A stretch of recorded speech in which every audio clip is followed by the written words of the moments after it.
Muy buenos días a todos. Muchísimas gracias por acompañarnos en el día de hoy. Para los que no me conocen, mi nombre es Ana Vasco. Soy directora de Insight Lab, consultora barra think tank que creamos junto a Paula Arnero y Jimena Calvo, que tiene como propósito acompañar a empresas, organismos internacionales y gobiernos en el desarrollo económico de América Latina y el Caribe, y donde tenemos un fuerte foco en los temas que nos convocan en el día de hoy. Sabemos muy bien que el acuerdo Unión Europea-Mercosur ya está firmado, sabemos que ahora estamos a la espera de que se expida el Tribunal Europeo, pero esto cambia totalmente la conversación que tuvimos hasta hace poco.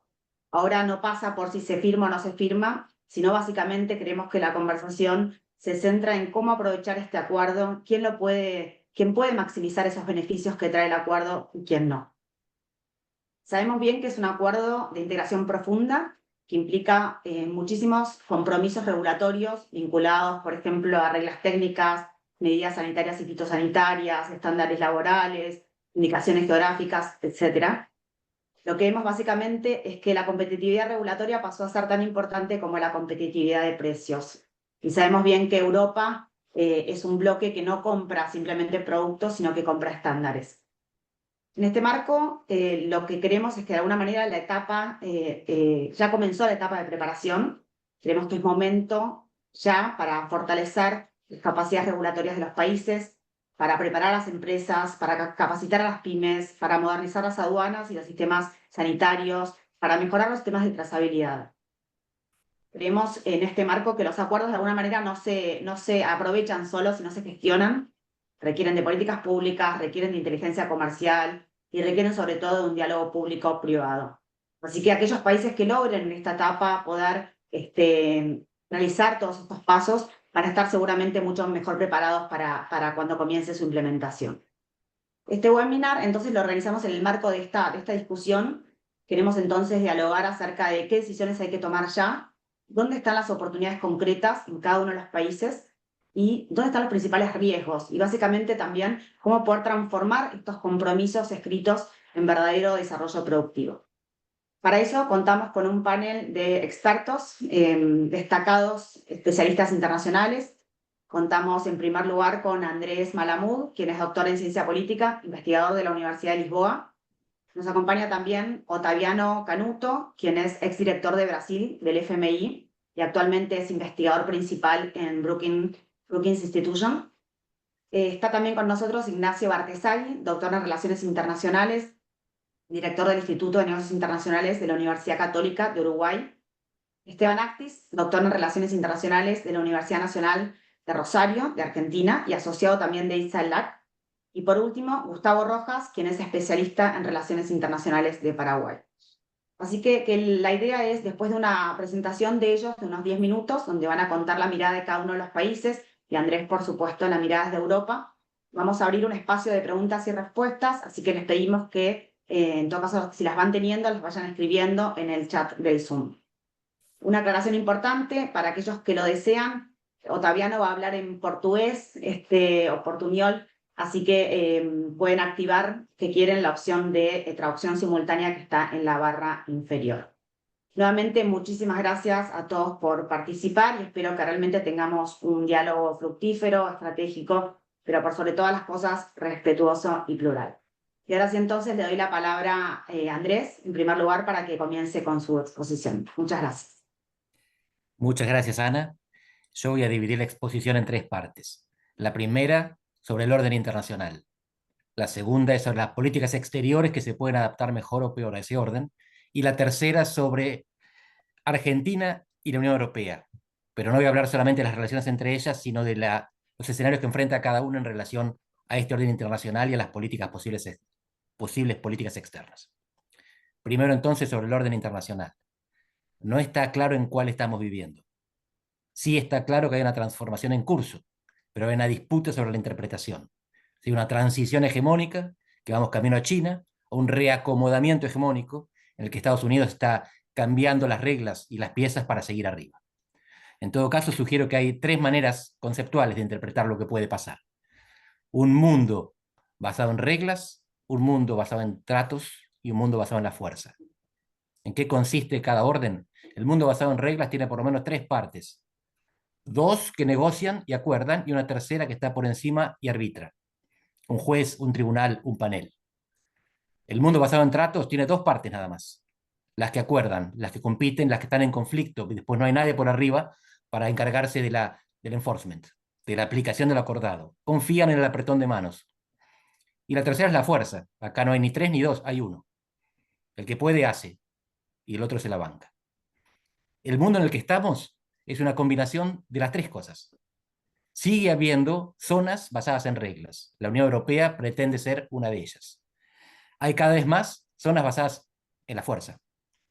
Pensamos en Cisjordania, más que en Gaza, pensamos en la Ucrania invadida, y pensamos en la reclamación territorial, sea sobre Taiwán o sobre Groenlandia, el intento de imposición de uno sobre el resto. Y en el medio están los acuerdos. Los acuerdos a veces derivan de las reglas, flexibilizan las reglas, son acuerdos entre dos y el árbitro se deja de lado, o a veces son una consecuencia de la fuerza. La fuerza se utiliza para conseguir un acuerdo. En el mundo en el que vivimos hay tres grandes potencias que pretenden proyectar su influencia. Estados Unidos vive en este mundo que está entre el poder, uno, y el acuerdo, dos. No un mundo de reglas. No hay tercero imparcial, no hay tríada jurídica, no hay alguien que administre los conflictos. China está más o menos en el medio. Estados Unidos está entre el poder y el acuerdo. China está entre el acuerdo y las reglas. La Unión Europea supuestamente en un mundo de reglas que no consigue ni siquiera implementar adentro de sí mismo. Es un mundo muy desparejo. Para tomar decisiones con cada uno de estos actores tenemos que tener en cuenta que las dinámicas con cada uno son diferentes a las del otro y por lo tanto pretender la universalización de un orden mundial hoy no tiene sentido. Segundo punto, ¿cuáles son las políticas exteriores que los países pueden implementar en este orden con relieve variable? Las tres de siempre. Alineamiento con la potencia hegemónica en el área que te corresponda. Balanceo con la potencia rival, si pensás que tenés más chance de ganar yendo con China que con Estados Unidos o viceversa. Y finalmente, autonomía, hedging, no alineamiento, lo llaman algunos, activo o pasivo. América Latina siempre habló de la autonomía, cuando en realidad la mayor parte de las veces o se alineó o balanceó. Los países que balancearon le fue peor. Cuba y Nicaragua están ahí como prueba, Venezuela también. Los países que se alinearon no siempre le fue bien. Los países que mantuvieron la autonomía dependía de lo que hacía Estados Unidos en ese momento. Y lo que hacía Estados Unidos desde 1989 o 90 en adelante fue dejar hacer. Eso acaba de cambiar. El gran debate en América Latina es si hay espacio para la autonomía. Si los países pueden acomodar sus apuestas, hedge their bets. Si pueden decir, miren, quiero ser amigo de todos. Quiero el Huawei de uno y quiero el Fondo Monetario del otro. Algunos dicen eso es posible para los países grandes y distantes. En América Latina hay uno solo, que es Brasil. Porque México es grande pero no está distante, y otros están distantes pero no son grandes, como Argentina. Así que el único país para el cual la autonomía todavía tiene sentido es Brasil. El resto tiene que alinearse y quizás ganar o balancear y seguro perder. Tercera parte, en este mundo de relieve variable, donde las políticas externas están cada vez más acotadas, es decir, tenés una sola posibilidad y no estás seguro de que sea buena, Argentina está apostando a los acuerdos. En algunos casos por reglas, en otros casos por poder, pero fíjense, tenemos por un lado el Mercosur, al que el presidente detesta y sin embargo utiliza, por el otro la Unión Europea, que fue una política promocionada por muchos gobiernos. Alberto Fernández no fue un gran entusiasta del acuerdo con la Unión Europea, pero sí de Europa, y Macri, por supuesto, fue el que llegó al primer acuerdo de principio. Y finalmente Estados Unidos. Y lo notable es esto, cada vez que nos va bien en las relaciones comerciales con algún país, no es por mérito de un acuerdo. Con China, gran socio comercial, no tenemos acuerdo porque el Mercosur, entre otras cosas, tiene a Paraguay que reconoce a Taiwán de sus miembros. Con Estados Unidos están haciendo una gran propaganda de que aumentó el comercio en los últimos tiempos, precisamente sin acuerdo. Así que lo que quiero sugerir es que los tres grandes acuerdos que tiene Argentina en este momento son, sobre todo, una ficción. En el caso del Mercosur, si me permiten compartir un slide, una filmina, diría un presidente. Esto se encuentra en la estación de embarque del buquebús. El Mercosur es, por nombre, un mercado común. Por papel, una unión aduanera. En la práctica, dicen algunos, una zona de libre comercio. No es ni siquiera eso. Hay límites arancelarios para cualquier tipo de producto que se lleven de Argentina a Uruguay. Es una ficción. Bolivia ya es miembro pleno, ya está dentro del Mercosur, sin embargo, no participa en el acuerdo con la Unión Europea. No sabemos si participa en la Unión Europea porque es miembro de dos simultáneamente, de la Comunidad Andina y del Mercosur. ¿Qué arancel les aplica? ¿Ante quién se va a quejar? Un importador, si le aplican el de una o el de otra región. Es ficticio. La Unión Europea, por suerte, se come la ficción y firma todavía con el Mercosur, pero eso no persuade a sus legisladores ni a sus jueces. En este momento la situación está parada por hasta 2 años, probablemente menos, pero el canciller Merz, que habitualmente se equivoca porque sabe muy poco de lo que pasa al sur de su país, sugiere que se haga una aprobación, una ratificación provisoria. Fíjense, una ratificación provisoria de un acuerdo interino, porque así se llama el acuerdo de comercio que firmamos, acuerdo interino de comercio. Imagínense una ratificación provisoria, ¿qué nivel de seguridad jurídica puede proveer? Y en cuanto a la ratificación posterior, no interina ni provisoria, tiene que pasar por todos los parlamentos nacionales y varios subnacionales belgas. Antecedentes, nunca funcionó. Desde 2016, la Unión Europea firmó 3 acuerdos que son mixtos, Canadá, Singapur y Chile. En 2 casos lo separó con el split. Nunca la parte no comercial fue aprobada. En este momento, el Parlamento francés no aprobó ninguno de los 3, pero hay varios otros que son reluctantes. Y el problema no es que no aprueben, es que rechacen. Porque cuando rechacen van a rechazar también la parte comercial, que en principio es competencia exclusiva de la Unión Europea, pero la mandan en el paquete global a los parlamentos nacionales y por lo tanto, si los parlamentos dicen que no y Bruselas dice que sí, los parlamentos nacionales pueden judicializar, cosa que van a hacer, y además pueden derribar gobiernos diciendo nos están tomando el pelo, nos hacen votar una cosa que no tiene valor nuestro voto posteriormente. Entonces, y mientras tanto, con Estados Unidos, lo que vemos es que por lo menos se cayó la máscara de la hipocresía. Estados Unidos, las concesiones que hace no las hace en el acuerdo. Son promesas extra firma. Son decretos, órdenes ejecutivas que firma Trump, tanto el acceso por carne como el compromiso por el acero. Así que no estoy en contra del libre comercio, independientemente de que no importe qué pienso yo al respecto. El libre comercio en general está bien, tiene costos concentrados, tiene beneficios difusos que sobrepasan generalmente los costos. Lo que estamos haciendo es o mentir o aceptar la fuerza. Y en el caso de Estados Unidos, Argentina firma un acuerdo a cambio de que nos prometa el presidente un decreto ejecutivo que tiene el valor de un año. No digo que esté mal, otra vez, lo que digo es que quizás el acuerdo con Estados Unidos está derribando las caretas de hipocresía que tenía todo lo demás, el Mercosur y el acuerdo con la Unión Europea. En un mundo sin reglas, a lo mejor no es tonto dejarse llevar por la fuerza y conseguir el acuerdo menos dañino posible. Paro aquí. Gracias. Bueno, muchísimas gracias, Andrés, por tu visión crítica, claramente, con lo que está pasando a nivel mundial y en América Latina con estos, y el caso de Argentina en particular, como lo acabas de mencionar. Bueno, muchas gracias. Otaviano, ¿querés continuar tú? Adelante, por favor.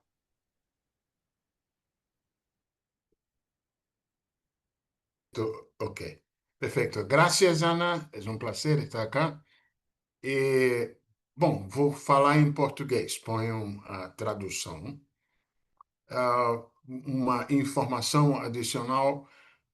Também fui vice-presidente no Banco Mundial e na minha vice-presidência do Banco Mundial, o Departamento de Comércio Internacional era um dos meus departamentos. Então, eu lido com o tema há bastante tempo, né? E também durante um período em que eu fui vice-ministro de Finanças no Brasil, estive diretamente envolvido nesse acordo que, na negociação inicial, passaram-se 26 anos, né? E pelos idos de 2002, 2003, eu também estive lá. Então, tenho uma satisfação à parte por ver nesse momento, digamos assim, a aprovação. É claro que foi muito bem, o Andrés colocou muito bem o estado das artes da nova ordem, ou falta de, e colocou muito bem o significado desse acordo para além simplesmente de conclusão de algo que tomou 26 anos, não é?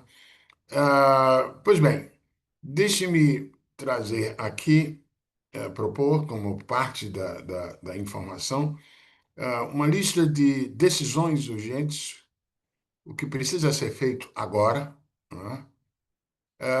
Além de um pouco sobre onde estão as potenciais armadilhas, os riscos reais, mas principalmente com foco também nas oportunidades concretas que o acordo está trazendo e o que fazer para transformá-lo em desenvolvimento produtivo. Pois bem, as decisões urgentes que precisam ser feitas agora incluem o cronograma de redução tarifária, que começa assim que houver a ratificação provisória pelo Parlamento Europeu, né? As decisões imediatas incluem a adoção de padrões ambientais, inclusive antidesmatamento, a revisão do custo Brasil-Argentina e a harmonização técnica. Observo que duas trilhas de two-path não impedem que a resistência de alguns países ao acordo possa impedir o início do provisório, né, do acordo. Então, nesse sentido, após a ratificação por congressos nacionais, o acordo começa a operar, né? Há uma dúvida se, por exemplo, quando o Congresso brasileiro ratificar a parte brasileira, se automaticamente, no caso brasileiro, já pode ser implementado. Houve referência corretamente pelo Andrés ao acordo Argentina-Estados Unidos, mas eu quero crer, embora não haja plena transparência dos itens incluídos, tudo indica que eles deverão ocorrer justamente naqueles segmentos, naqueles setores onde o Mercosul não é bem uma customs union, e é, na verdade, uma free trade zone. Então, é possível que não haja conflito entre a liberação bilateral da Argentina com os Estados Unidos e o acordo que foi aprovado entre União Europeia e Mercosul, né? Pois bem, eu incluí nas decisões urgentes a questão dos padrões ambientais. Por quê? Porque a União Europeia colocou regras rigorosas de rastreabilidade. Então, o Mercosul precisa decidir agora sobre a criação de sistemas nacionais integrados de certificação para garantir que soja e carne não sejam bloqueadas por critérios ambientais. Quando me referi à revisão do custo Brasil-Argentina, a gente tem que as tarifas de importação de máquinas europeias vão cair, né? E os governos terão que decidir sobre incentivos fiscais para que a indústria local se modernize antes que a concorrência de bens acabados europeus atinja o ápice, né? E, por último, quanto a decisões urgentes, a questão da harmonização técnica, decisão no Mercosul sobre o reconhecimento mútuo de normas sanitárias e fitossanitárias para evitar que barreiras técnicas substituam as barreiras tarifárias. Onde estão os riscos reais, as armadilhas? Bom, evidentemente que há uma preocupação com a desindustrialização precoce, já que o maior risco no caso do Mercosul, diz respeito ao setor de manufatura, automotivo, químico e têxtil, né? Se o Mercosul apenas importar tecnologia sem absorvê-la, corre o risco de virar apenas um mercado consumidor. Há também um risco no mecanismo de reequilíbrio estabelecido no acordo, os gatilhos, não é? Porque o acordo prevê gatilhos de volume, ou seja, se a exportação do Mercosul subir mais de 5% em 3 anos, a União Europeia pode reimpor tarifas. Isso, evidentemente, pode limitar o potencial de crescimento explosivo do agronegócio. A questão da soberania nas compras públicas também faz valer, tem um papel importante.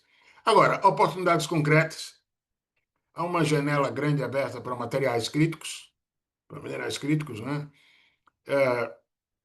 O Mercosul tem uma oportunidade de ouro para exportar lítio, cobre, hidrogênio verde, com tarifa zero, integrando-se à transição energética europeia, né?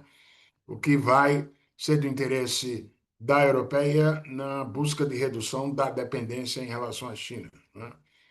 A oportunidade concreta também estará presente nas cotas no acesso preferencial de carne bovina, a cota de 99 mil toneladas com tarifa de 7,5% é bem grande em relação aos níveis de exportação atuais, e o no etanol, há uma possibilidade de se ter 450 mil toneladas por ano para uso industrial com tarifa zero. E o acordo funciona também como uma espécie de selo de qualidade institucional, evidentemente atraindo investimento estrangeiro direto no longo prazo, né? Pois bem, é claro que a realidade de impactos vai diferir entre os 4 países. Mais adiante Andrés já falou um pouco sobre a Argentina. Deixe-me dizer pelo menos alguma coisa sobre o Brasil, mas poderei falar também sobre o Paraguai e Uruguai depois, né? No caso do Brasil, os principais desafios vão dizer respeito justamente à competitividade industrial e à certificação e conformidade dos padrões ambientais e sanitários com as normas europeias, né? Especialmente na agropecuária e na soja. Isso pode vir a demandar investimentos consideráveis e ajustes legais. Tem muito mito espalhado na Europa acerca da origem da produção agrícola brasileira, mas caberá ao Brasil justamente mostrar que essa produção agrícola a ser exportada não provém de áreas desmatadas, muito pelo contrário, e nem áreas em que padrões ambientais estejam sendo vilipendiados. Por isso que a due diligence ambiental, né, é, inclusive sobre o desmatamento, vai ter que ser bem reforçada, porque se houver demora ou atraso no cumprimento de compromissos ambientais, isso pode enfraquecer a confiança europeia no acordo e em futuros investimentos. Agora, inegavelmente, o acesso ampliado ao mercado europeu e a redução de barreiras e a maior previsibilidade jurídica pode atrair investimento direto estrangeiro na modernização da infraestrutura, logística e tecnologia no Brasil.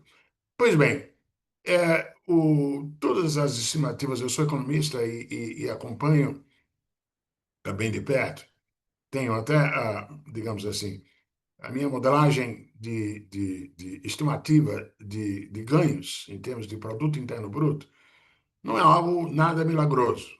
Nós estamos falando, até porque vários dos segmentos do acordo serão implantados em prazos que, em alguns setores, vão tomar até 10 anos, né? Então, uma coisa muito gradual.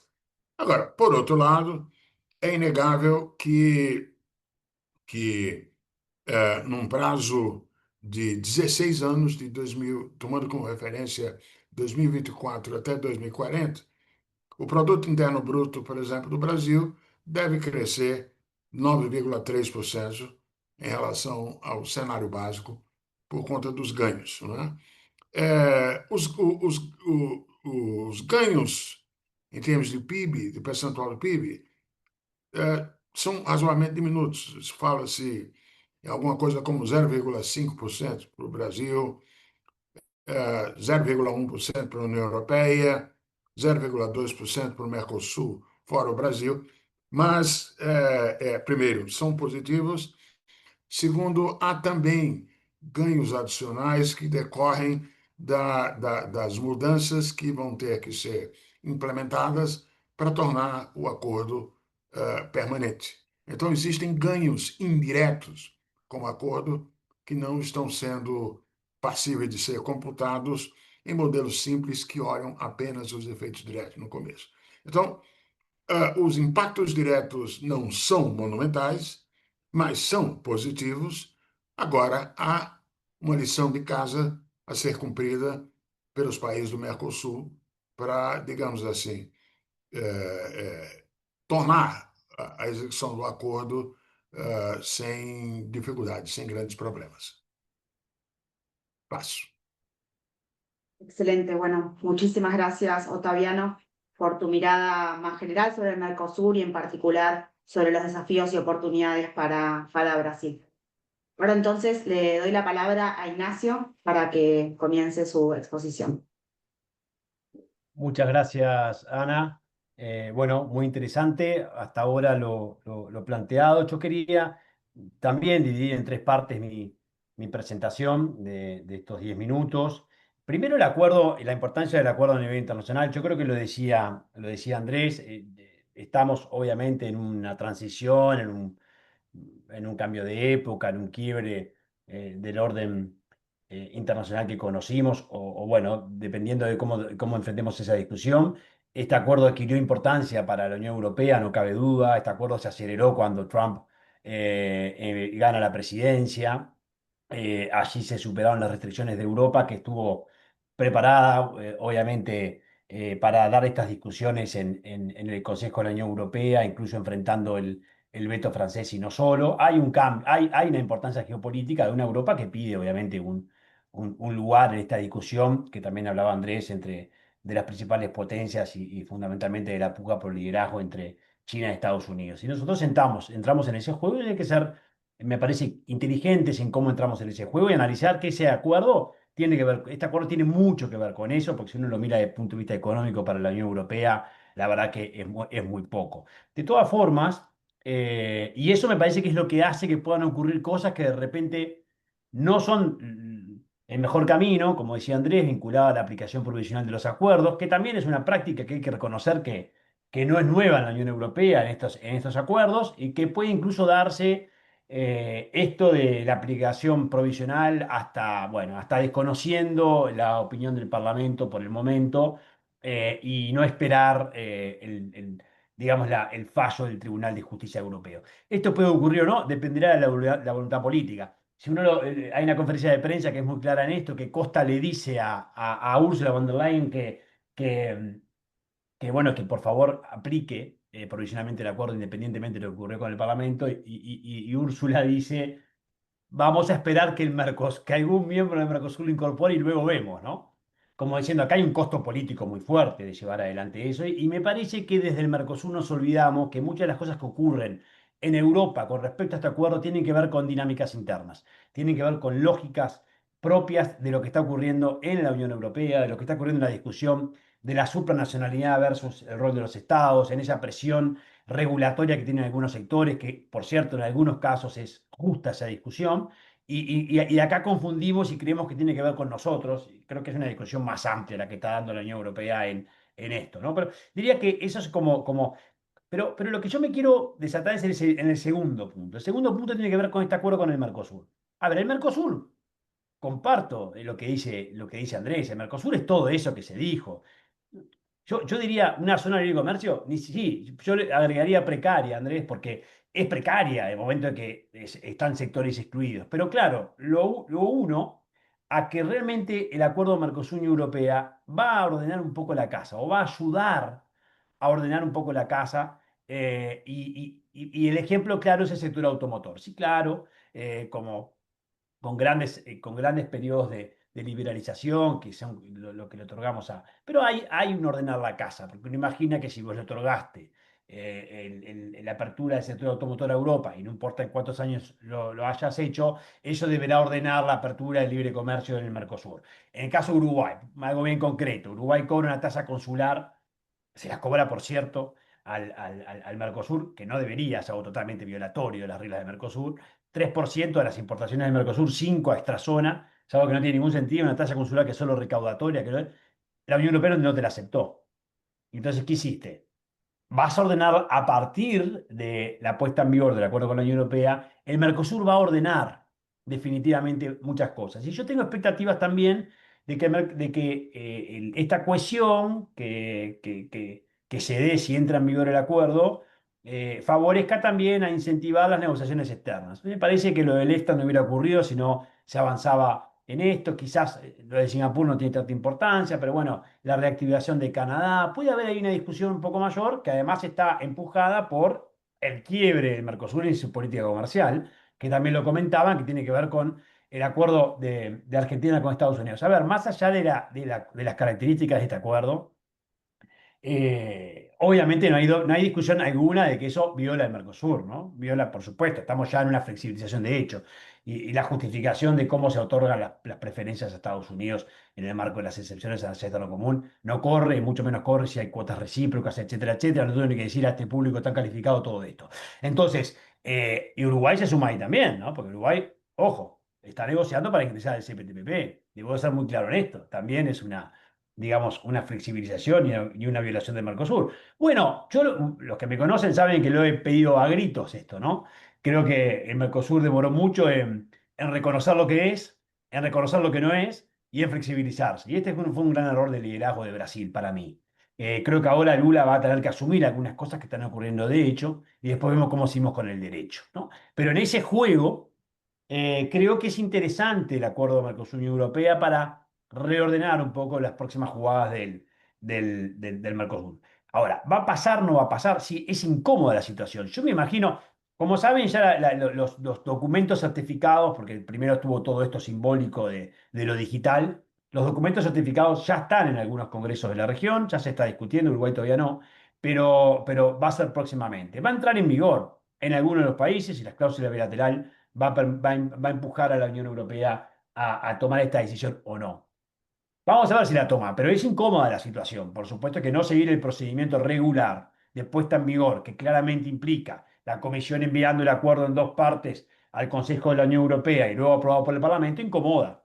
Incomoda porque no da seguridad. Primero, uno podría decir, el fallo, viendo los antecedentes y entendiendo el rol de supranacionalidad que juega el Tribunal de Justicia Europeo, uno podría decir, bueno, puede ser que sea a favor, altamente probable.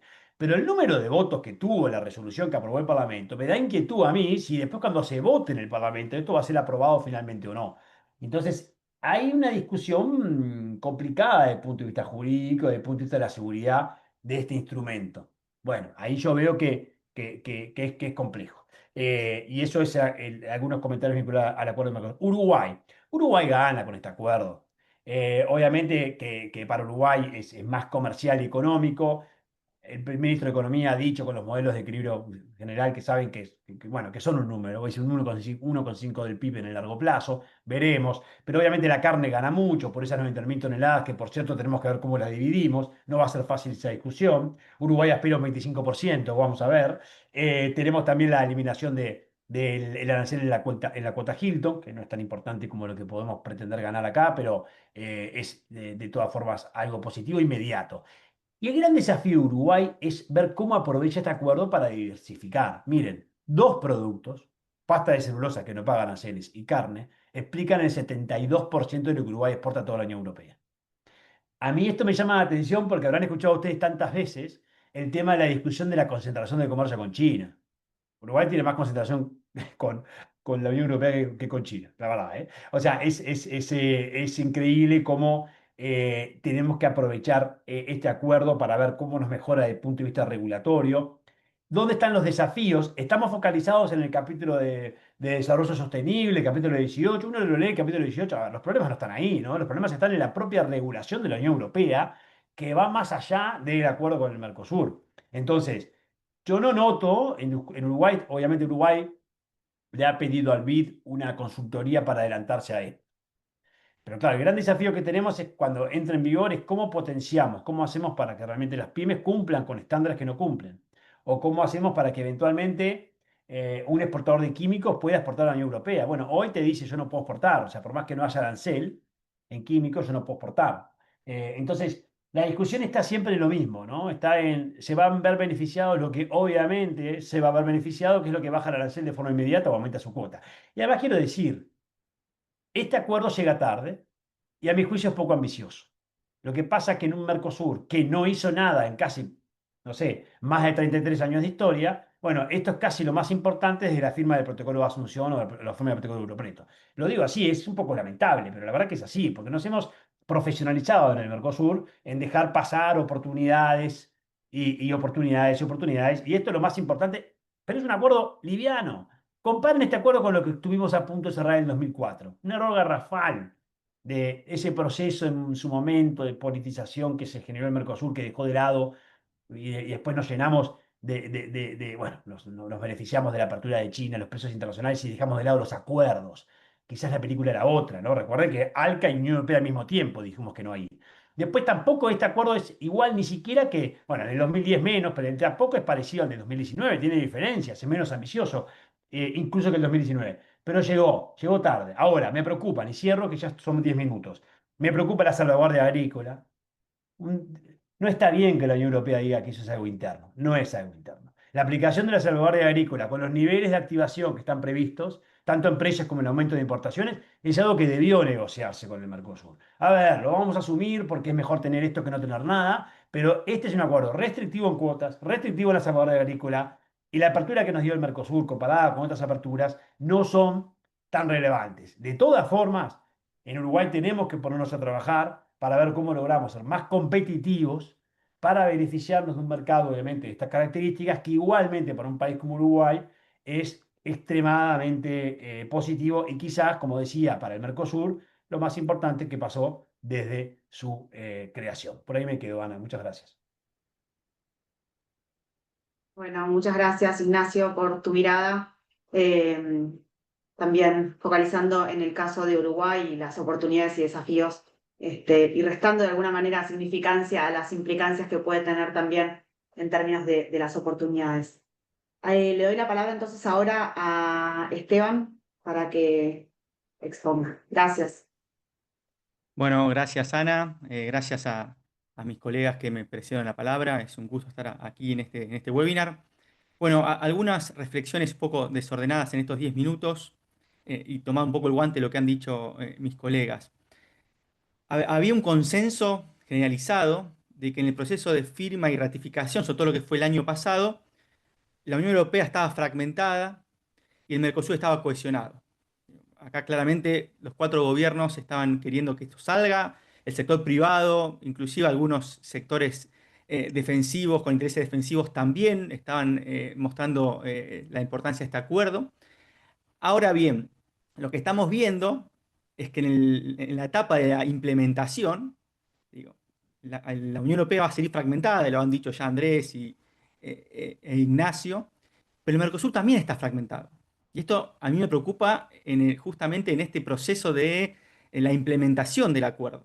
No solamente en el acuerdo entre Argentina y Estados Unidos que se ha firmado de manera bilateral, hay una propuesta de Estados Unidos de una zona de comercio preferencial en minerales críticos, donde Argentina y Paraguay han planteado que se pueden sumar. Brasil ya mostró resistencia. Entonces tendríamos, digo, una zona preferencial de comercio sobre uno de los aspectos más importantes de la fragmentación geoeconómica, que son los minerales críticos, en los cuales el Mercosur tiene un lugar importante y estamos ya, digo, pensando en caminos que se bifurcan. E inclusive en la gestión comercial diaria. Digo, la Argentina y Brasil en estos días están llevando un conflicto por medidas antidumping de Brasil a la leche en polvo argentina. Leche en polvo que tiene cuotas de ingreso, es uno de los bienes que tiene cuotas de ingreso a la Unión Europea. Entonces, a mí me preocupa que justamente en este proceso de implementación, donde la implementación va a ser clave para maximizar las ganancias y reducir las amenazas, bueno, el Mercosur muestre que la fragmentación no se puede esconder, que sigue muy fuerte, igual que la polarización política. Y en ese sentido, algo que decía Ignacio, que lo dijo, pero lo voy a resaltar, que es el tema de la importancia en estos días ya, post firma, inclusive para mí, antes de que se discuta en los parlamentos, la decisión política y técnica de los países del Mercosur en llevar adelante el criterio de la distribución de las cuotas de ingreso al mercado europeo, que es uno de los principales beneficios del acuerdo en tanto ingreso a mercados. Y ahí hay un negocio, digo, para ponerlo en números, hay un negocio que se tiene que gestionar políticamente en el año cero de cuotas de más de 20 productos que ingresan con cuotas a la Unión Europea, de 400 millones de dólares. Y una vez que estén todos los años de implementación de las cuotas, el negocio es de 2.000 millones de dólares. Poco, mucho, es un negocio que hay que definir en términos políticos y técnicos. Bueno, esa discusión todavía no está porque genera muchas rispideces. Entonces, estamos en un contexto de polarización política, de tensiones, de visiones ideológicas contrapuestas. Este tipo de aspectos es fundamental. Segundo punto. Una de las ganancias que logró el Mercosur en la renegociación que empezó en el 2023 fue el compromiso de la Unión Europea de poner sobre la mesa un protocolo de cooperación. Este protocolo de cooperación incluía un fondo Mercosur de cooperación, de asistencia técnica, de financiamiento de la Unión Europea al Mercosur. Es un fondo específico más allá del Global Gateway y de otros fondos que existen para América Latina y el Caribe. Bueno, esto que decía Andrés de el tablero de relieves basado en reglas, como justamente hubo el split, este protocolo de cooperación quedó en la parte del EMPA, del pilar político, y no es lo que justamente entra con la firma, está fuera. Hay que esperar la ratificación de los 27 parlamentos. Y acá dependemos de la voluntad política de la Unión Europea para aplicar este protocolo. Digo, este protocolo es fundamental, porque así fue el espíritu de esa inclusión en el 2023, a pedido del Mercosur, que es central para cerrar brechas. Este acuerdo se da entre dos actores con asimetrías, asimetrías de desarrollo, asimetrías regulatorias, asimetrías ambientales. Y más importante, asimetría de competitividad. El MIT, que hace el ranking de desempeño y competitividad en 66 países, digo, Argentina y Brasil están incluidos, están en los últimos lugares. Entonces, sin este protocolo, sin la seguridad jurídica, y hay que depender de la voluntad política de la Unión Europea de implementar este protocolo de cooperación, bueno, los desafíos para el Mercosur son mayúsculos. ¿Quién suple esto? Uno dice, bueno, los multilaterales, sí, el BID, la CAF, con plata, pero claramente sin ese compromiso de cooperación va a ser muy difícil cerrar estas brechas regulatorias. Tercer punto, este acuerdo en su implementación requiere el fortalecimiento del entramado institucional burocrático, tanto de los países a nivel nacional. La literatura de los acuerdos profundos señala la importancia de las instituciones en este tipo de acuerdos. No es solamente integración negativa, no es solamente eliminar aranceles, es beyond tariffs, esto es más allá de tarifas. Pero el desafío es triple. No solamente cada uno de los países del Mercosur, Argentina, Brasil, Paraguay, Uruguay, fortaleciendo sus instituciones y sus políticas públicas y sus bienes públicos, sino que tiene que ser también fortalecer el entramado institucional del Mercosur. Cosa que, por ejemplo, el gobierno argentino actual ha manifestado que es una de las cosas que plantea como negativo del proceso de integración. Y un ejemplo, hablando de las cuotas. En el año 2010, el Mercosur, el Grupo de Mercado Común, creó lo que se llama el SACME, Sistema de Administración y Distribución de Cuotas otorgadas al Mercosur por terceros países o grupos de países. Se pensó en ese momento para administrar las cuotas que los acuerdos tenían con Israel y con Colombia. Bueno, la Unión Europea, digo, el volumen de cuotas que esto genera justamente que ese organismo técnico hay que empoderarlo, hay que dotarlo, hay que darle inclusive aspectos de digitalización.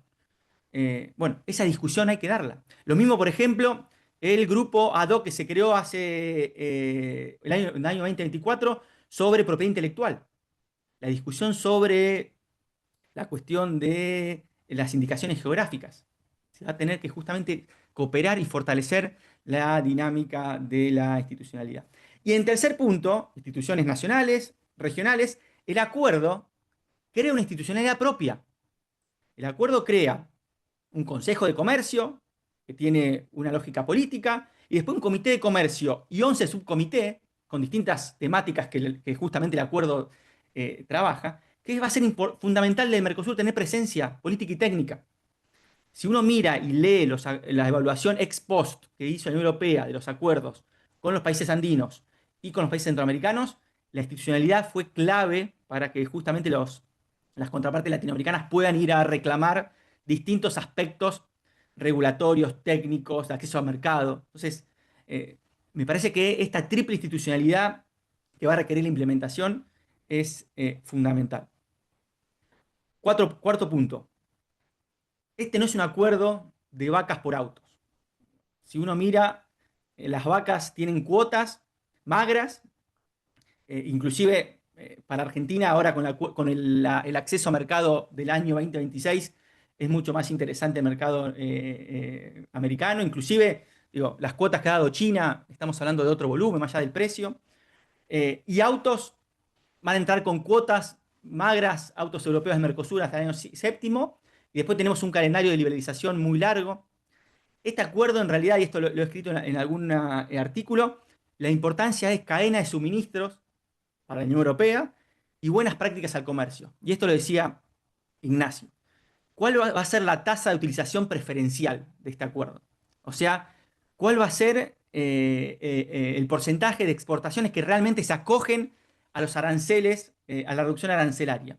Y ahí resalto lo que decía Ignacio, es fundamental lo que tiene que ver con los aspectos regulatorios, sobre todo obstáculos técnicos al comercio. Un estudio del BID muestra que el 75% de las medidas técnicas entre Mercosur y la Unión Europea son distintas. Entonces, digo, en el uso del acuerdo, el Mercosur va a tener una reducción al año cero del 55% de líneas arancelarias. Ahora, si no cumplimos con las exigencias técnicas regulatorias del Mercosur, distintos productos que tengan ventajas arancelarias no van a poder ingresar, sobre todo pymes, que no tienen una musculatura exportadora previa, no las grandes empresas. Entonces ahí hay que trabajar fuertemente la inteligencia comercial, con las cámaras empresariales, con los organismos multilaterales, y justamente pensar cómo se asiste a los sectores que van a tener competitividad para que no queden excluidos del mercado europeo por reglamentos técnicos, por medidas fitosanitarias. Eso me parece totalmente central. Es lo que un economista argentino, Juan Carlos Halack, habla de la agenda de la calidad. El Mercosur debe avanzar en una agenda de calidad de sus bienes y sus instituciones a nivel sectorial, justamente para poder cumplir con las exigencias europeas. Y esto más allá de Europa. Todos sabemos que los estándares europeos son los más elevados a nivel internacional. Cualquier exportador del Mercosur que cumpla con esos requisitos va a poder entrar a cualquier otro mercado más allá del europeo. Bien, quinto punto. Este sí es un desafío, digo, para Argentina de manera particular, el desvío de comercio. Los estudios de equilibrio general que se han publicado, por ejemplo, de la Complutense, marca que este acuerdo trae creación de comercio, pero en términos de intrarregional va a traer desvíos de comercio. Y eso va a ser muy importante para la Argentina. Un claro ejemplo, el sector lácteo. Ya el sector lácteo argentino planteó que justamente el ingreso de lácteos de europeos a Brasil va a sacar o va a generar una pérdida de mercado de exportaciones argentinas a Brasil. Y eso me parece, insisto, central. Algo que en Argentina hoy no se está discutiendo, no hay muchos estudios muy claros sobre cuál va a ser el impacto del desvío de comercio, pero me parece que es un tema totalmente central para pensar en la adaptación a este acuerdo. Si bien la desgravación, insisto, da tiempo, ha sido muy importante los plazos de desgravación arancelaria. En el caso de las exportaciones de bienes finales y insumos de Argentina a Brasil, que pueden verse afectados por la competencia con europea, es importante. Y acá la pregunta no es cerrarse, sino es cuáles son las estrategias justamente de adaptación para lograr que esos efectos no sean tan disruptivos. Y asociado a esto, salió recientemente un informe de la Fundación Mediterránea de la Argentina que plantea algo muy interesante, que no solamente tiene que ver con el acuerdo Mercosur-Europea para Argentina, sino también con el acuerdo con los Estados Unidos y en general con la estrategia comercial del gobierno en términos generales, que tiene que ver con los impactos heterogéneos en términos geográficos a nivel subnacional.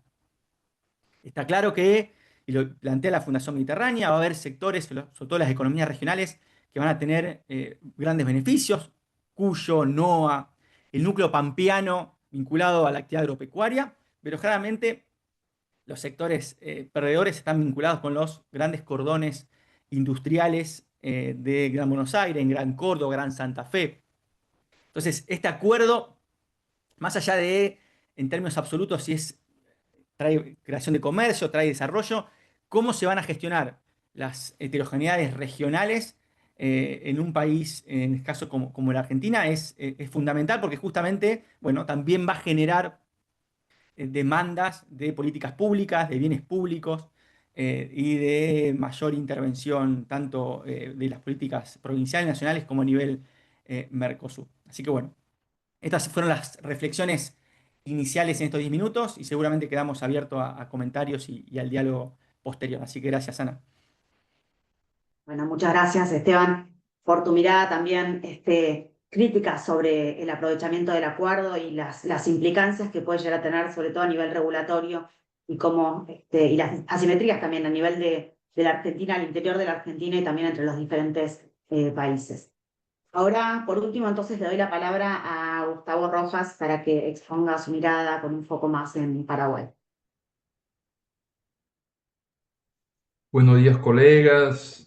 Muchas gracias, Ana, por la invitación. Es un gusto compartir ese espacio con amigos y colegas que aprecio tanto. Teniendo en cuenta las consideraciones de los colegas, que son más sistémicas, perdón, sobre el acuerdo, yo me centraría mi presentación en puntos muy específicos de Paraguay. Dicho eso, comienzo mi presentación mencionando algunos datos específicos de Paraguay que lo diferencian de los países de la región. Paraguay es el país de mayor apertura al comercio de América Latina, medido por la participación de importaciones y exportaciones en el PBI, y tiene un arancel de importación aplicable en promedio de 3%. Eso lo torna un país muy singular en el marco de los países del Mercosur. En mi presentación quiero de forma muy sintética dividirla en tres elementos claves para Paraguay. Las oportunidades estratégicas que se abren, las amenazas estructurales que no podemos ignorar y los desafíos de política pública que deberíamos encarar si queremos que la apertura comercial se traduzca realmente en desarrollo sostenible. Empiezo por las oportunidades. En primer lugar, el acuerdo nos da el acceso preferencial al mercado de mayor sofisticación del mundo. La apertura se hará de manera gradual, con un cronograma que reconoce las asimetrías del comercio entre ambos bloques y combina reducciones rápidas en algunos productos con plazos más largos en sectores sensibles de nuestros países. En segundo lugar, el acuerdo reconoce explícitamente la situación particular de Paraguay como país sin litoral y de menor desarrollo relativo. Ese reconocimiento se traduce en un paquete de cuotas de acceso preferencial específicas para Paraguay en rubros donde ya tenemos trayectoria o potencial. Carne porcina, azúcar orgánico, donde Paraguay es el mayor exportador mundial, y biocombustibles, un sector de creciente dinamismo en el país. En carne bovina, la distribución interna del cupo del Mercosur todavía está pendiente, pero Paraguay aspira, en función de su capacidad productiva, a una participación que refleje su peso actual y su potencial de expansión. En el sector automotriz, los beneficios son más de fondo. El entendimiento inicial del acuerdo Mercosur-Unión Europea alcanzado en 2019 permitió cerrar los acuerdos bilaterales de Paraguay con Argentina y Brasil. Hoy las autopartes son el principal sector empleador y exportador de las maquiladoras paraguayas. El acuerdo birregional prevé reducciones importantes de aranceles y requisitos de origen automotriz más flexibles para Paraguay, en torno al 45%, lo que reconoce nuestra condición especial y abre una ventana concreta para integrarnos paso a paso a las cadenas de autopartes del Mercosur y de Europa. Para maximizar su potencial, será clave concluir previamente un acuerdo regional automotriz moderno del Mercosur. Además, el texto respeta el principio de trato especial y diferenciado, porque no abre el mercado de compras públicas ni de servicios fluviales de Paraguay. Al mismo tiempo, incluye cooperación técnica, transferencia de conocimiento y acceso al financiamiento concesional para pequeñas y medianas empresas. La Unión Europea es tradicionalmente el principal proveedor de cooperación técnica de Paraguay. Es decir, no solo ofrece acceso al mercado, sino también instrumentos para que más actores nacionales puedan usar efectivamente ese acceso. En tercer lugar, existe una complementariedad productiva muy clara entre lo que el Paraguay produce y lo que Europa demanda. Hablamos de semillas, de soja, maíz, aceite, vegetales, cuero, caña de azúcar, madera, carne bovina, arroz procesado, entre otros rubros, donde Europa es importadora neta. El Mercosur ya es un proveedor importante de la Unión Europea en papel celulosa, metalurgia y alimentos procesados, y Paraguay puede aprovechar esa plataforma para diversificar su canasta importadora. Un ejemplo de ello es la inversión en curso actualmente de $5.000 millones de Paracel, una joint venture sueca paraguaya, que hoy está construyendo una de las mayores plantas de celulosa de la región, y es la principal inversión privada en curso en el país. Otros sectores con potencial para Paraguay son juguetes, autopartes, confecciones, banano, plásticos y miel. En cuarto lugar, la inversión extranjera directa europea puede transformarse en un motor mucho más fuerte de integración productiva. Después de Estados Unidos, el Mercosur es el segundo destino extrarregional de la inversión europea. Y en Paraguay, las empresas europeas, entendidas en su conjunto, se han convertido desde 2015 en el principal inversor en el país, especialmente proveniente de España, Holanda, Alemania y más recientemente de Suiza, de EFTA. El acuerdo, sumado al énfasis europeo en cadenas de suministro sostenibles, puede atraer nuevas inversiones en servicios digitales, infraestructura, energías renovables como el hidrógeno verde y en la agroindustrialización de proteínas y alimentos para abastecer tanto a la región como a la Unión Europea. Quinto, diversificar mercados también es una forma de reducir riesgos. Hoy, el 70% de las exportaciones paraguayas se dirigen a Brasil, Argentina y Chile, lo que nos hace muy sensibles a las crisis económicas y políticas de la región. Al ganar presencia en mercados con regulaciones más estables y políticas anticíclicas, Paraguay reduce esa vulnerabilidad y gana un poco más de espacio para planificar su desarrollo en el largo plazo. Sexto, la incorporación del acuerdo implica un salto normativo que puede acelerar el proceso de acceso a la plena membresía de la OCDE para varios países de Mercosur. Acá están Paraguay, Argentina y Brasil en ese curso. La convergencia en temas como propiedad intelectual, competencia, sostenibilidad y estándares técnicos obliga a modernizar leyes y a fortalecer instituciones. Y eso tiene efectos positivos más allá del comercio porque mejora la calidad de las políticas públicas. Paso ahora a las amenazas estructurales. La primera es la asimetría dentro del propio Mercosur. Los estudios disponibles muestran que Brasil capturaría más de la mitad del crecimiento adicional del bloque asociado al acuerdo, gracias a sus economías de escala y a su peso en la definición de las cuotas sensibles, como la de carne bovina. Para Paraguay, el impacto podría ser mayor si logramos de una vez por todas eliminar el doble cobro del arancel externo común y levantar barreras no arancelarias que hoy limitan nuestro acceso pleno a los mercados de nuestros socios. La segunda amenaza es la competencia industrial asimétrica. Mientras abrimos el mercado agrícola europeo, nuestra industria manufacturera tendrá que competir con empresas muy avanzadas en un contexto de eliminación gradual de aranceles a automóviles, maquinaria, químicos y farmacéuticos. Esos aranceles hoy protegen a plantas de ensamblaje, productores de genéricos y a empresas químicas locales. Si no hay políticas activas de reconversión e innovación, el resultado puede ser pérdida de empleo y desindustrialización. Por eso es importante avanzar en una versión regional de los mecanismos de adaptación competitiva ya acordados entre Brasil y Argentina y vincularlos con créditos concesional a largo plazo de los principales bancos de desarrollo de la región y de la cooperación de la Unión Europea mediante el protocolo de cooperación acordado. La tercera amenaza tiene que ver con el Reglamento Europeo sobre Productos Libres de Deforestación. Esta norma prohíbe la entrada de productos agrícolas provenientes de tierras deforestadas o degradadas después de la fecha de corte reciente y se complementa con la incorporación del Acuerdo de París como cláusula esencial del tratado. En el caso de Paraguay, sobre todo en el Chaco, parte de la producción ganadera y forestal se ha desarrollado sobre cambios de uso de suelo que son legales según nuestras propias leyes, pero que esa producción quedaría igualmente excluida del mercado europeo. Además, los requisitos de trazabilidad geolocalizada y la debida diligencia implican costos elevados para productores, frigoríficos y cadenas exportadoras y amenazan con dejar atrás a quienes pueden financiar esos sistemas. La cuarta amenaza es la vulnerabilidad de las MIPYMES y de la agricultura familiar en este nuevo contexto. La apertura suele beneficiar primero a quienes ya tienen escala, capital y equipos técnicos capaces de gestionar certificaciones, trazabilidad y auditoría.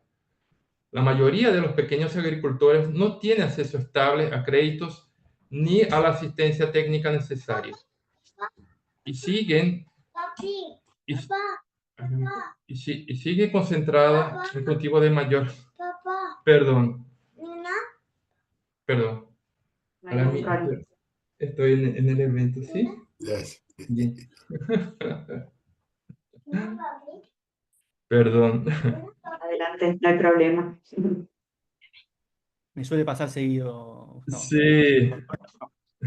La mayoría de los pequeños agricultores no tienen acceso estable a crédito ni a la asistencia técnica necesaria y sigue concentrada en cultivo de bajo valor agregado, mientras las nuevas oportunidades están en azúcar orgánico. Si el Estado no interviene con créditos blandos, acompañamiento técnico y apoyo a la organización cooperativa, la brecha entre grandes exportadores y pequeños productores puede crecer, como lo demostró la experiencia del SGP Plus en el caso de Paraguay, donde apenas el 3.5% de las preferencias fueron aprovechadas durante su vigencia. Frente a este panorama, los desafíos de política pública para Paraguay son bastante claros. Necesitamos una política industrial activa que apueste a cadenas de valor donde podamos competir como la agroindustrialización, la energía renovable y los servicios digitales, e invertir de manera sostenida en investigación, innovación y formación de recursos humanos. Debemos adelantarnos a la plena aplicación del Reglamento de Deforestación Europeo con sistemas de trazabilidad geolocalizada y esquemas de apoyo financiero que permitan a productores y cooperativas cumplir los nuevos estándares sin quedar fuera del mercado. Sería clave que este proceso se diera en clave regional intra-Mercosur. Al mismo tiempo, tenemos que cerrar la brecha logística debido a la propia localización geográfica de Paraguay, mejorando nuestra infraestructura vial y fluvial y negociando mejores condiciones en los puertos argentinos, por donde sale la mayor parte de nuestras exportaciones, de modo que las rebajas arancelarias se traduzcan en competitividad real. La conclusión de un tratado de libre comercio entre el Mercosur y Marruecos podría facilitar la logística y la distribución de los productos de valor agregado del Mercosur dentro de la Unión Europea. Y necesitamos construir un sistema de defensa comercial nacional moderno y activo que nos permita reconvertir sectores expuestos y proteger industrias viables frente a prácticas desleales, articulando estos instrumentos con una estrategia coherente de inserción internacional. Concluyo, el acuerdo Mercosur-Unión Europea es sin duda un instrumento potente de acceso regulatorio, pero no es una garantía automática de prosperidad. Para Paraguay, se abre una oportunidad real de diversificar mercados, atraer inversión sostenible e integrarse a cadenas de valor más complejas. Pero sin políticas industriales activas, sin inversiones en infraestructura y sin una protección inteligente de los sectores más vulnerables, corremos el riesgo de profundizar un modelo primario exportador que ya conocemos demasiado bien. La verdadera cuestión es si seremos capaces de convertir este acuerdo en un salto de capacidades productivas, tecnológicas, institucionales, nacionales y regionales. De esa respuesta dependerá que recordemos este momento como un punto de inflexión hacia el desarrollo o como una oportunidad que dejamos pasar. Muchas gracias. Excelente, Gustavo. Muchas gracias por tu presentación, por tu mirada, que creo que coincide con lo planteado por el resto y los desafíos en particular también para Paraguay, que son muy similares también al resto de los países. Ahora entonces abrimos un espacio de preguntas y respuestas. La idea es, en principio, hacerles una pregunta a cada uno y vamos viendo ahí en función del tiempo. Primero tengo una pregunta para Ottaviano, que dice así: en este nuevo reapproach de Estados Unidos a la región, ¿cuál es el rol que debería tener Brasil, especialmente con un Trump muy confrontativo con Lula? Perfecto. Yo creo que la posición de Brasil debe ser evitar ser ubicado, ser incorporado como parte de uno de los Axis. Yo creo que es muy peligroso para uno de nuestros países hacer una vinculación específica con uno de ellos. Mira, Mr. Trump tendrá que convivir con el hecho de que Brasil no hará opción entre él o China. La actitud que Trump tuvo con respecto a Brasil, por ejemplo, con los aranceles extraordinarios, Trump mismo tuvo que receder porque los términos de la imposición de tarifas adicionales eran completamente inaplicables.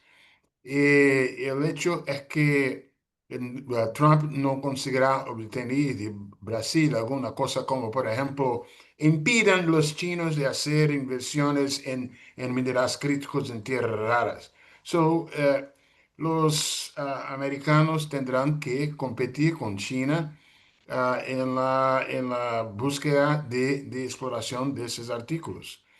Yo creo que en ese sentido, Brasil se aproxima mucho de lo que Canadá está haciendo también. Ah, es el tiempo, es un tiempo en que en verdad las potencias hegemónicas tienen que competir por acceso y por utilización, por comercio e inversiones en países como Brasil. Esa es no son todos los países que pueden tener esa condición, pero un país del tamaño y de la posición de Brasil puede hacer así, declararse y no alinearse automáticamente con ninguno de ellos. Excelente, muchas gracias, Canuto. Ottaviano, Canuto. Ahora le doy la palabra a Andrés. Tengo una pregunta para vos, Andrés, que dice así: ¿existen antecedentes en la Unión Europea de acuerdos comerciales que hayan entrado en aplicación provisional antes del voto definitivo del Parlamento Europeo? Y en esos casos, ¿qué tan frecuente ha sido que esos acuerdos terminen luego ratificándose plenamente? Gracias, Ana. No soy jurista, pero separo un acuerdo interino de una aplicación provisional. El acuerdo interino está más relacionado con el contenido y la aplicación provisional con la forma. Ambos en principio son temporarios. La acumulación de temporalidades no es buena para la previsibilidad jurídica. El acuerdo que firmamos con Europa es doble: un acuerdo interino de comercio y un acuerdo general que incluye el acuerdo de comercio. Los antecedentes son diversos. Yo mencioné los tres: Canadá, Singapur y Chile. Canadá está todo junto y no salió. Y no saliendo una cosa, no sale la otra.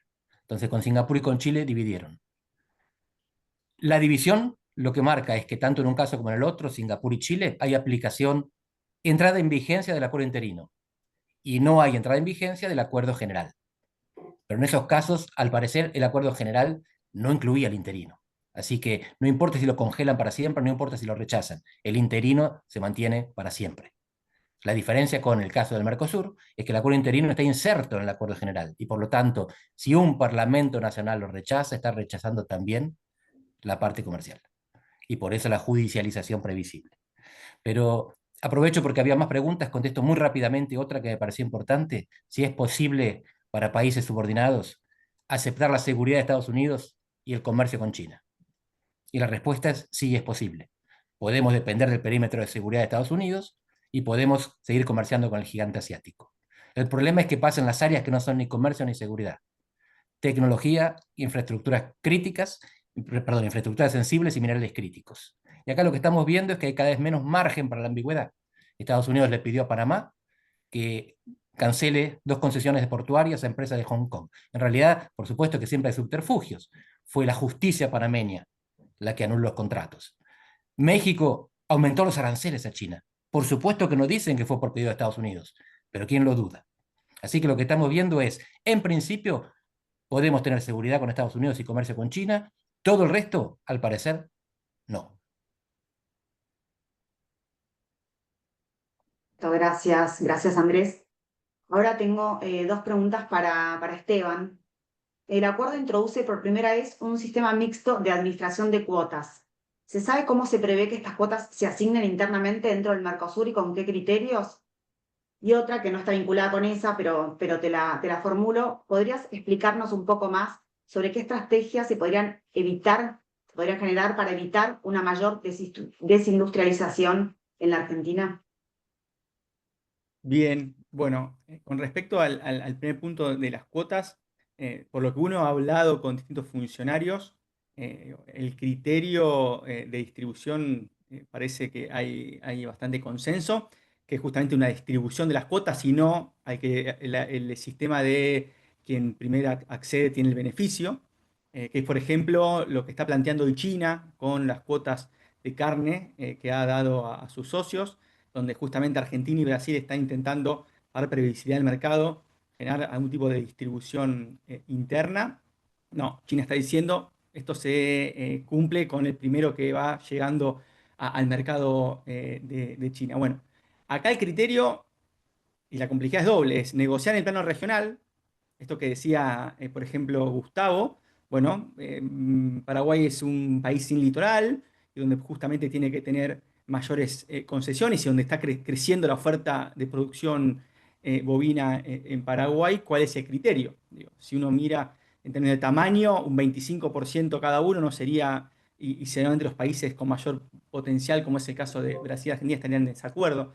Entonces, el primer gran obstáculo es el acuerdo político y técnico a nivel Mercosur. Y después cada uno de sus países tendrá que decidir cómo la distribuye internamente. Pero insisto, y esto también requiere que el sistema de administración que se elija va a tener que ser vía Mercosur, porque, por ejemplo, hay un excedente, hay un pool de excedente de cuota. Eso se tiene que informar vía Mercosur, cómo se administra. Entonces, insisto, requiere de una arquitectura política técnica totalmente necesaria. Y mi duda y mi pregunta es si justamente, bueno, la agilidad que esto requiere, porque, insisto, en el día que haya una ratificación. Y otra pregunta, si esta ratificación es bilateral, hoy parece que los parlamentos están rápidamente con la voluntad de avanzar rápido, pero ¿qué pasa si entra en vigor bilateral para un país, se queda con la cuota en su totalidad que ofrece la Unión Europea? Eso no está claro. Entonces ese es un punto central. Y con respecto a cuáles serían las estrategias para evitar una desindustrialización de la Argentina, bueno, creo que es una gran pregunta para más que economistas que para internacionalistas. A mí lo que sí me parece es que más allá de la discusión, si este acuerdo genera en términos absolutos mayor creación de trabajo o menor creación de trabajo, digo, los estudios de equilibrio general que se hicieron, tanto el de la Complutense como el del London School of Economics, plantean que efectivamente tiene impactos heterogéneos en el comercio y en el comercio, en la producción y el empleo. Creo que la cuestión del aspecto geográfico y la heterogeneidad territorial va a ser fundamental. Y lo que demuestra la experiencia comparada, el caso de Estados Unidos es un ejemplo muy claro, es que más allá que haya ganancias absolutas en el empleo, bueno, si hay zonas de sacrificio en términos productivos e industriales, bueno, esto genera tensiones no solamente en el modelo de desarrollo, genera tensiones en el sistema político, y ahí creo que bueno, las políticas de reconversión productiva, las políticas vinculadas a financiamiento, ya sea público o de multilaterales, es fundamental, porque efectivamente este acuerdo comercial no es un game changer a nivel comercial y productivo, pero va a tener efectos de cui bono, de quién se beneficia, ganadores y perdedores, esto está claro. Y ahí están las políticas públicas para justamente intentar que esos bueno, perdedores logren reconvertirse, logren aprovechar beneficios que otorga el acuerdo, pero claramente no son automáticos, y efectivamente tampoco son en términos neutrales. Entonces eso me parece central, y ahí le dejo la gran discusión a mis colegas economistas, que en Argentina se está discutiendo mucho, y digo, puedo nombrar algunos: Federico Labopa, Juan Carlos Halak, Pablo Gerchunov, digo, gente que viene planteando cuestiones de los impactos en este acuerdo en términos económicos, que pueden dar mejores respuestas sobre medidas técnicas, políticas a ese fenómeno que está claro que se va a acentuar con la entrada en vigor del acuerdo. Bien, bueno, gracias, Esteban. Ahora tengo una pregunta para Ignacio. En realidad son dos. ¿Qué oportunidades y amenazas ves para el sector de servicios del Mercosur a raíz del acuerdo? ¿Las certificaciones ESG y GRI son realmente barreras o es a defender la Agenda 2030? A ver, el tema servicios siempre, gracias Ana por las preguntas, el tema servicios siempre es algo que dejamos de lado increíblemente en los análisis, tiene que ver obviamente con dificultades para evaluar sus impactos, evidentemente, entonces nos cuesta cuando medimos este tipo de cosas, pero miremoslo en lógicas de regulación. Los servicios, digamos, es parte de esta regulación que estábamos hablando, y la regulación que tiene la Unión Europea es de primera línea, ya no solo en el capítulo de servicios, que obviamente recordar a la audiencia que sí está incluido en el acuerdo, que los estudios realizados por la Comisión Europea, recuerdo los de Manchester University, los del London School of Economics, le otorgan un mayor beneficio, Ana, a la Unión Europea que al Mercosur en el impacto en servicios, positivo en servicios. La Unión Europea obviamente gana más en el sector industrial, pero gana más en servicios. Pero ahí se abren, por supuesto, oportunidades también para el Mercosur, que no cabe duda, que además tiene ciertos desarrollos muy interesantes en todos los países en servicios, que es parte bueno, de esa potenciación que hacemos para aprovechar o no los beneficios de este acuerdo. Yo comparto lo que decía Esteban, que las oportunidades van a estar también dadas de acuerdo a los deberes internos que hagamos, ¿no? De acuerdo a cómo logramos generar más capacidades para beneficiarnos de las corrientes de exportación o de las oportunidades de negocios que se abren con la Unión Europea a partir de este acuerdo, que a mi juicio es mucho más de regulaciones, por eso meto ahí los servicios, que es mucho más de regulaciones que de apertura de mercado. Ahora, sí, obviamente, vamos a hablar de la cuota, vamos a hablar de la cuota de la carne, de los lácteos, bueno, el etanol, la miel, los cereales, sí, claro, vamos a hablar de las cuotas. Pero si vos te pones a mirar el impacto que eso tiene, o lo que está pasando, por cierto, a nivel de consumo interno, porque a ver, estamos hablando de la carne sin parar, ¿no? Pero mire, la carne, la Unión Europea como importador de carne no muestra un dinamismo como otros mercados. Incluso el consumo per cápita en la Unión Europea de carne está disminuyendo. Entonces, focalizar toda la atención en un producto, yo creo que es un error. Creo que justamente tenemos que mirar esto de una forma mucho más integral y apostar a la regulación. Ahora, estamos lejísimos del cumplimiento de algunas regulaciones si comparamos los dos mercados. Y yo insisto, esto no tiene que ver solo con lo que está escrito en el acuerdo, sino tiene que ver con lo que exige la Unión Europea para importar, con o sin acuerdo. Entonces allí hay una gran cantidad de regulaciones que van a estar, y más allá de la discusión que se dé, y ahí paso a la segunda parte de la otra pregunta, más allá de la regulación que se dé del vínculo normativo con el comercio, la discusión que se va a dar con algunas regulaciones de la Unión Europea y la OMC, a partir de una discusión que plantea Estados Unidos, pero no solo, recuerden que ahí tenemos también a Australia y Nueva Zelanda que miran esto con mucha atención. Me parece que este es un tema que vino para quedarse y que tenemos que adelantarnos. Yo creo que entonces que más que cuestionar si lo que se está aplicando es Agenda 2030 o es una medida no arancelaria aprendizada en la Unión Europea, me parece que nosotros tenemos que dar por sentado que la Unión Europea tiene, más allá de su discusión interna que no es menor, tiene un camino muy definido en cuanto a regulaciones, y que nosotros tenemos que ver cómo las vamos a cumplir. Porque, a ver, el Uruguay, cuando hablamos del tema, más allá de su postergación en la aplicación, cuando hablamos del tema de deforestación o degradación forestal, Ana, en Uruguay te dicen, no, nosotros cumplimos. Es un problema de Brasil, eventualmente de Argentina, no, no, pero ojo, porque no es cumplimos. Es cómo demostrás que cumplís. Eso implica una certificación adicional, implica un costo en un país que ya es caro, que no es competitivo, que tiene rigidez laboral, que tiene. Entonces, eso de ya cumplimos, no. Ya cumplimos, no. ¿Cómo hace una pyme para demostrar que cumple? ¿Qué implica? ¿Qué costo tiene eso? ¿Qué nivel de digitalización vamos a tener para llevar adelante? Todo eso que parece algo que no pasa nada porque ese no es mi problema, termina siendo el problema. Entonces, el desafío, insisto, para mí está más en la... No, por supuesto que van a haber impactos de desviación de comercio, como decía Esteban, y sí, claro, y obviamente que el comercio interregional, el impacto en el comercio interregional de Argentina y Brasil hay que analizarlo con seriedad. En algunos sectores hay que analizarlo con seriedad. Digo, el sector automotor, el sector plástico, el sector químico, el sector medicamentos, cuidado, ¿no? O sea, no digo que no haya impactos en ese punto. Lo que digo es que si imponemos una agenda quizás un poquito más moderna, la discusión de comercio internacional, tenemos que empezar a mirar el comercio más desde la regulación que desde la baja de un arancel o el aumento de una cuota. Y ese es un poco, sería mi mensaje a las preguntas, Ana. Buenísimo, gracias Ignacio. Y ahora tengo una última pregunta para Gustavo. Después, si les parece, me gustaría hacer un breve cierre. Desde la perspectiva de política comercial regional, ¿cuáles son las responsabilidades y desafíos del gobierno paraguayo para articular estrategias coherentes con sus socios del Mercosur, especialmente frente a dinámicas globales, como el acuerdo o la tensión entre China y Estados Unidos? Algo mencionaste, pero mirando también hacia adelante, ¿qué decisiones de política pública serán clave para que Paraguay transforme este acuerdo en una oportunidad de desarrollo sostenible y no solo comercial?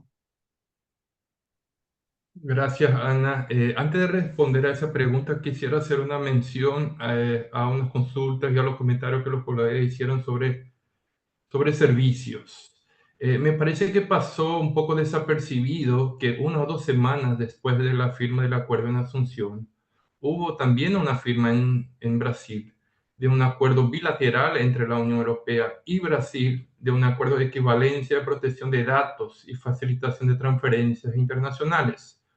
O sea, la Unión Europea reconoce los patrones de protección de datos de Brasil como seguros. Eso tiene implicancias estructurales, fundamentales desde mi punto de vista, para lo que es la economía de los datos, los servicios avanzados, incluso las propias inversiones, ¿no? Y es un acuerdo bilateral, no es un acuerdo con el Mercosur, ¿no? Llama atención para eso. Lo segundo, bueno, creo que no hay ningún país del Mercosur más comprometido, digamos, con las negociaciones en bloque que Paraguay, ¿no? En parte eso se explica por la propia participación que tiene el comercio regional en nuestra matriz de comercio, ¿no? Como les dije, el 70% de nuestras exportaciones van a Brasil, Argentina y Chile, si sumamos a Chile también, ¿no? O sea, y eso es una condición territorial, es dada por una condición territorial estructural del país, ¿no? Dicho eso, el Paraguay obviamente tiene una agenda de acuerdos, sobre todo acuerdos comerciales diversos.